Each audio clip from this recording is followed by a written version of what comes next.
Membayar fidyah bagi orang yang tidak berpuasa itu satu harinya adalah 7 on. 1 kilo kurang 3 on. Karena 1 kilo itu 10 on. 10 on itu 100 gram. Berarti kalau kita gramkan 7 on itu adalah 70 gram. Orang yang tidak berpuasa karena kesepuhannya umur ya, dan tidak mampu puasa, maka dia membayar fidyah. Itu berbentuk makanan pokok. Berbentuk makanan pokok 700 gram ya, 1 kilo 1000 gram sahih, 1000 gram ya, 1 kilo 1000 gram 10 on. Nah kalau fidyah itu 7 on berarti 700 gram. Baik, bagi orang yang dia ingin membayar fidyah, hendaknya membayar fidyah dengan bahan makanan pokok. Di Indonesia makanan pokok apa? Beras, jagung, apa lagi? Ada lagi selain beras, jagung? Masih ada sagu? Di mana? Di mana yang makanan sagu tuh? Bagian timur, Sulawesi sana. Itu tanya sama Kolaka itu, sama namanya sama Kolaka itu Rahmatullah Jaja, Ustadz Roja itu Rahmat Jaja. Apakah di sana masih makan? Udah nasi semua orang-orang tuh. Artinya seperti korma, kalau di Mekah makanan pokok, tapi di Indo makanan yang tidak pokok. Untuk takjil aja itu pun satu udah kayak enak tuh orang Indonesia itu, dia paling senang terasi bukan korma ya. Jadi kalau ada orang yang dia mengeluarkan fidyah untuk puasanya ya, maka dia harus mengeluarkan dalam bentuk makanan pokok di tempat itu dan di kota itu dan negeri itu. Itu adalah madhab jumhur, al-Imam Syafi'i wal Imam Malik wal Imam Ahmad. Walakin ada kondisi zaman sekarang ini, kadang-kadang itu dihadapi oleh seseorang, dia sulit untuk mendapatkan bahan makanan pokok, atau dia kerepotan untuk membelinya karena mungkin dia hidup di sebuah apartemen yang ya sangat jauh dari toko-toko kelontong gitu, atau dia memang lagi malas nggak bisa beli, nggak mau beli. Bolehkah dia mengikuti madhab ulama yang mengatakan bahwa fidyah boleh diuangkan? Nah, di sini kembali pada permasalahan fikih. Seseorang itu boleh mentaklid ulama madhab 4 selama dengan ilmu. Kalau dia mentaklid satu qaul, satu pendapat dari 4 madhab dengan kebodohannya, fahadza alaihi ithmun, dosa. Tapi kalau dengan ilmu, ya Allah, saya pernah dengar nih pendapat Imam Abu Hanifah dari guru bahwa beliau membolehkan membayar fidyah dengan bentuk uang. Maka saya niat mengikuti Imam Abu Hanifah, untuk kali ini saya keluarin bentuk duit. Fahadza yajuz, boleh.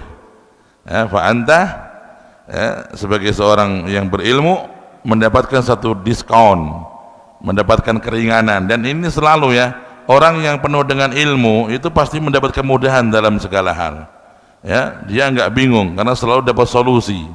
Karena itu dianjurkan santri itu punya wawasan yang luas, apalagi kalau nanti jadi ustadz di kampungnya, jangan jadi orang yang cepet pikiran ya, jadi orang yang sempit dalam wawasan. Harus begini, nek santriku kudu ngene, ora yo kafir ngono gitu. Harus ikut saya gini, kalau enggak ente murtad. Waduh. Iki dadi wong model salafiyah modern gitu. Takfiri gitu. Naudzubillah. Ya, selama masih 4 madhab, engkau boleh mengikutinya dengan syarat satu, dengan ilmu.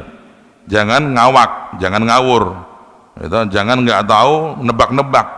Ketoke ono lho. Ketoke ono pendapat iki. Tapi aku ora ngerti. Padha wae bodoh iki. Ketoke ono ora ngerti. Padha wae gak ngerti gitu. Ya kan? Jadi kalau di dalam mazhab Abu Hanifah radhiyallahu anhu diperbolehkan yang namanya bayar fidyah dibentukkan dalam bentuk uang. Wahada di dalamnya ada keringanan, maka bisa diamalkan.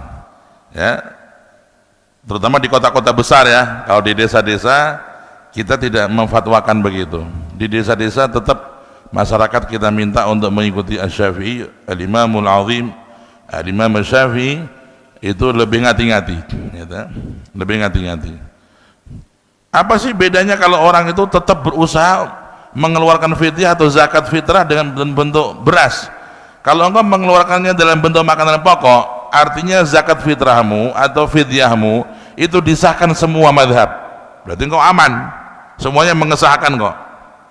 Seperti kalau hakim konstitusi itu semuanya mengesahkan, mengkabulkan itu, gugatan pemilu umpamane gitu. Ya toh, jadi pemilu lagi, oh enak itu, itu rame nih dunia gitu. Ya toh, nah ini kalau yang menerima itu sampai 4 itu hakim gitu. Seperti kita ini punya amaliyah disahkan 4 madhab, oh enak. Nah, tapi kalau kita itu zakat fitrah kita uangkan, kita bayar fidyah kita uangkan, yang mengesahkan siapa? Siapa? Al-Imam Abu Hanifah, barakallahu fiik. Yang mengesahkan hanya Imam Abu Hanifah, 1 imam, sementara 3 nggak mengesahkan. Berarti engkau dalam resiko, ya, dalam resiko. Karena itu dikatakan al-khuruj minal khilaf mustahab. Sebaiknya orang kalau beramal suatu amalan mencari yang sekiranya disepakati oleh semua ulama bahwa amal itu adalah amal yang halal dan sah. Karena kalau disahkan oleh 4 madhab, beda kekuatannya di hadapan Allah. Engkau bertemu Allah, engkau punya dekengan 4 gitu. Kalau kamu beramal dengan dekengan 4 madhab, yo kamu ketemu Allah pede. Ya, aku mengikuti pendapat yang begini-begini 4 madhab ya Rabb. Ya akhir Allah menerima. Tapi kalau mengikuti 1 madhab, beda kekuatannya di hadapan Allah dibanding orang yang beramal dengan amal yang disahkan oleh 4 madhab. Itu perbedaan dari segi pengamalan orang mengambil madhab tertentu. Tapi walaupun bagaimana, Imam Abu Hanifah imam yang agung, imam yang besar, maka orang kalau mentaklid beliau ya, dengan ilmu, fadzalika jaizun, hukumnya boleh. Kalau ada orang yang ingin mengikuti qaul Imam Abu Hanifah di dalam membayar fidyah karena dia enggak puasa akibat umur yang sudah lanjut usia, dia kan enggak mungkin qadha. Ya, enggak puasa kenapa, Mbah? Wah, mumpun tua, Mbak Yai, kula mun sangang dosa niki. Mengki qadha nggih. Ngaget. Lah kula niki normal mawon mboten saged mengki qadha pripun niki mengki. Mati pripun kula niki mengki. Ampun mati, Mbah. Mun bayar fidyah mawon, mboten usah qadha.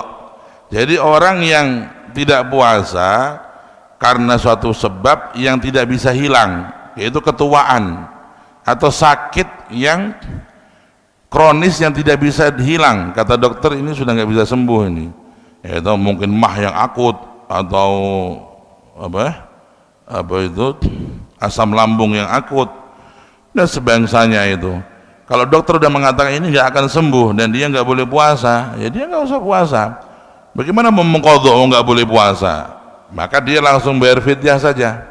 Nah, bayar fidyahnya kalau Imam Syafi'i jelas 7 on, ya, ayyaman ma'dudat, faman kana minkum maridan aw ala safarin fa'iddatun min ayyamin ukhra wa 'alal ladzina yutiqunahu fidyatun ta'amu miskin. Memberikan fidyah untuk 1 orang miskin, itu fidyahnya orang yang enggak puasa karena enggak mampu puasa, enggak mampu qadha. Fidyahnya memberi makan 1 orang miskin. Nah, 1 orang miskin itu dihitung oleh para ulama, kalau 1 hari orang miskin satu itu satu apa 7 on itu ya, cukup ya, 1 sok ya, itu cukup. Antum pernah nyoba? Umpamanya Ustadz Agus itu masak dewi, umpamanya masak dewi, ya pas istri seragen toh, ini masak dewi. 7 on cukup nggak? Cukup. Ya, itu kan sudah diukur oleh para ulama. Jadi 7 on itu cukup untuk satu orang yang makan sehari semalam. Ya, umpamanya ini Ustadz Utsman, istrinya lagi hamil. Ojo repot, masak dewe gak apa-apa. Umpamanya istrinya nggak bisa masak, ya masak sendiri. Ya, nanti coba, kira-kira masak dewe rasanya kayak apa. Ya, jadi itu kalau kita pakai cara begitu, maka kita keluarkan 7 on untuk 1 kali puasa yang ditinggal, kita berikan kepada fakir miskin. Tidak? Kalau dia mau ikut Imam Abu Hanifah, ya, dibayarkan bentuk fidyah, dalam bentuk uang. Mohon maaf, kalau dibayarkan bentuk uang dengan fidyah, maka dia pakai hitungan Imam Abu Hanifah, yaitu dengan hitungan yang lebih besar jumlahnya. Ya, apa lupa dari segi jumlah, tapi Imam Abu Hanifah hitungan fidyahnya lebih banyak daripada Al-Imam Syafi'i. Dia mengikuti Imam Abu Hanifah ya di dalam mengkonvertir dari fidyah ke uang, dan dari segi jumlahnya juga mengikuti mazhab beliau. Ya, karena banyak ulama mengatakan kalau kita mentaklid satu qaul dalam suatu permasalahan, hendaknya tidak dipisahkan dengan masalah yang masih berhubungan dengan permasalahan tersebut. Intinya dia kalau menguangkan mengikuti kaulnya Abu Hanifah, maka dia dari segi jumlah juga mengikuti kaulnya Abu Hanifah. Itu lebih hati-hati, lebih ihtiyat. Nah, jadi mohon maaf untuk ngati-ngatinya, fidyahnya kalau berbentuk makanan berapa? 750 gram, berarti 8 on, 7 on setengah, ya, 7 on setengah. Diralat tuh, ya, kalau kita membayar fidyah untuk puasa kita atau puasa orang tua atau fidyah yang lain untuk 1 orang miskin makan itu adalah 750 gram atau 7 on setengah. Nah, itu menurut mazhab Malikiyah wa Syafi'iyah. Nah, tidak boleh mendonasikan uang, tidak boleh mendonasi untuk buka puasa. Alasannya karena di zaman sahabat tidak ada ajaran demikian. Di zaman Nabi ada kok. Kenapa zaman sahabat harus dijadikan patokan? Zaman Nabi mengatakan man fattara shaiman, barang siapa memberikan buka puasa kepada orang yang puasa, maka falahu mithlu ajri shaim, maka dia mendapat pahala seperti orang yang berpuasa. Al haditsu sahih, hadisnya hadis yang sahih. Nah, terus dia mengatakan enggak boleh mendonasikan harta benda untuk memberikan buka puasa dengan alasan zaman sahabat enggak ada. Dari mana dia dalilnya? Ada mungkin yang dengar mungkin salah dengar, atau yang dengar kalau benar ustadznya enggak benar. Ini sudah suatu hal yang jelas wadih. Di Mekah Madinah tiap hari ya, lihat tuh live di Masjidil Haram Mekah, live di Masjidil Nabawi, itu miliaran tiap hari. Itu jumlah jamaah sampai 1 juta orang makan buka puasa bersama di Masjid Nabawi. Sekali-kali ente tonton tuh live Mekah Madinah itu. Itu walaupun santri desa tapi wawasannya internasional loh. Ojo nonton sing koplo-koplo. Jadi itu ada, sudah jelas itu. Mungkin ustadznya lagi ngelindur mungkin.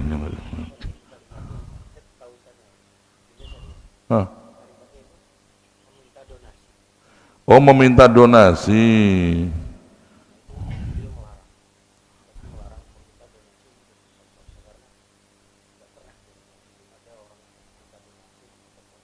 Kalau kita meminta orang berdonasi untuk memberikan buka puasa, kita minta, ya dilarang, tidak ada larangan untuk mengajak orang dalam kebaikan, mengajak. Tapi kalau meminta mungkin ada karohah, makruh. Karena kalau kita meminta untuk makanan yang sifatnya tidak pokok, itu suatu hal yang kurang baik. Meminta loh ya, kita sudah punya makanan yang cukup untuk ya ini seperlu kita masih minta-minta, itu makruh. Ya boleh ya'ti al-mutasawwil yaumal qiyamah wa laysa fi wajhi maz'atu lahmin atau kama qala. Orang yang suka minta-minta itu padahal dia kecukupan, dia cukup kok minta-minta, maka di hari kiamat dia datang kepada Allah dalam kondisi badannya tengkorak, nggak ada dagingnya tuh wajahnya, dia tengkorak, na'udzubillah. Maka orang kalau cukup jangan minta, ya, kalau cukup jangan minta, ya. Kalau bisa walaupun nggak cukup dicukup-cukupkan, namanya ta'affuf. Ta'affuf ya, ini jangan sampai kita gampang menampakkan butuh kita kepada orang, ya. Kita ta'affuf lebih bagus. Itulah orang-orang yang kalau kita sedekah kepada mereka itu lebih afdal, at-ta'affuf. Orang-orang yang ahlul iffah, apa ayatnya? Ya bisimahum la yas'aluna an-nasa ilhafa, apa walainya?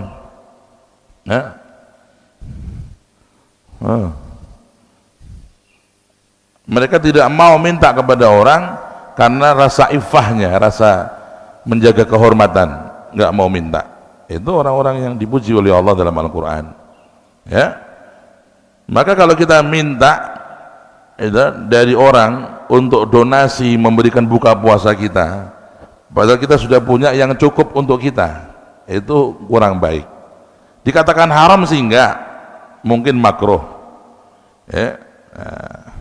Kalau ada narasi seperti tadi seorang ustadz, mungkin maksudnya mengambil dari rentetan hadis ini, tidak boleh minta-minta bagi orang yang sudah punya kecukupan. Minta hanya untuk mewah-mewahan, mewah hanya untuk buka yang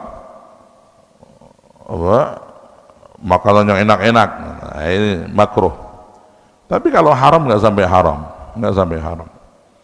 Terus beda lagi kalau sifatnya itu memberi info, itu memberikan info, kan beda dengan minta. Itu kesempatan besar memberikan buka puasa. Apakah ada minta? Enggak. Memberikan berita. Ada orang mau sedekah dia bingung, ada mau kasih buka puasa dia nggak tahu mana yang butuh, mana yang nggak butuh. Itu ada info. Itu membuka bonus akbar bulan Ramadan dengan pahala yang tak terhingga, berikan buka puasa dengan paket ini paket ini. Dia tidak minta, dia memberikan kemudahan bagi orang yang bersedekah, ya, maka ini boleh, karena masuk dalam hadis Nabi, man dalla ala khairin falahu mithlu ajri amilihi au fa'ilihi. Orang yang menunjukkan kepada kebaikan, dia mendapat pahala seperti orang yang mengamalkannya. Dan itu di Mekah Madinah juga terlaksana. Di Mekah Madinah ada rekening untuk bagi orang yang mau kasih buka puasa. Itu di Haramain, Muassasatul Khairiyah, itu buka kesempatan. Kalau dikatakan ini nggak boleh, oh kita dakwah kok, nggak minta kok. Minta kalau emang dia cukup, kok dia minta, makruh. Ya, kalau menjadi kebiasaan, menjadi suatu hal yang memberatkan orang lain sampai maksa, baru haram, karena itu mendolimi, menekan hak orang lain, ya. Tapi kalau sifatnya memberikan petunjuk, yayasan ini memberikan kesempatan bagi para donatur yang ingin memberikan buka puasa kepada para santri atau para soimin, soimat di masjid ini, diadakan buka puasa bersama dan menerima bagi orang yang mengirim iftar. Apakah itu meminta? Jawab. Nggak minta kan? Nah, itu memberikan petunjuk kebaikan. Fala ba'sa bidzalik. Maka tidak ada larangan dalam hal itu, ya. sehingga dengan demikian menjadi jelas hukumnya. Wallahu a'lam bissawab.